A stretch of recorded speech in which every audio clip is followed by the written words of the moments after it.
Тамерлан Боранов Уәлиханов ауданынан үміт тобының құрамымен келген. Балдырған салауатты өмір салтын қолдап, спортпен шыныққанды жанына жақын көреді.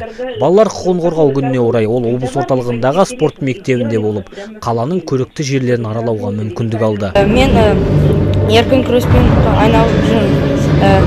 Мен көптеген жарыстарға қатыстым. Степногорда мен екінші орын алдым.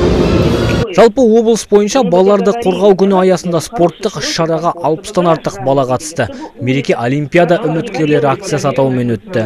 Бұл балалар спортта жетістікке жетіп, болашағын осы саламен байланыстырғысы келетіндер. Аз қамтылған отбасылар мен көп балалы отбасылардан шыққан спортты сүйетін балдырғандар. Сегодняшняя акция у нас традиционная. Я хотел бы сказать, что глава государства Нурсултан Абишевич Назарбаев ставит перед организациями спорта очень серьезные задачи.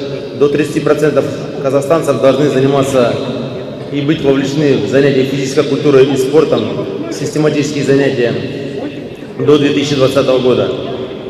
Для этого нужно будет создать все необходимые условия, обеспечить доступность спортивных сооружений. Для этого нужно будет строить новые спортивные сооружения. Для этого нужно проводить спортивно-массовые мероприятия, проводить такие акции, как сегодняшняя. Олимпиада үміткерлері акциясы Қайсар Малғаждаров атындағы қайырымдылық қорының атсалысуымен іске асты. Аталмыш қордың көмегімен әрбір акцияға қатысқан бала сыйлықтарға ие болды. Қайсар Малғаждаров менің інім кішкентай басынан, кіші жасынан спортпен айналысқан. Елде тұрғанда сол спортпен айналысып, өзін көтеріп, жақсы оқып, биіктерге жетті. Акция 2 күн бойы жалғасты. Онда балалар көңілді старт сайыстарына қатысып, жетекші спорт майталмандарымен кездесуге мүмкіндік алды.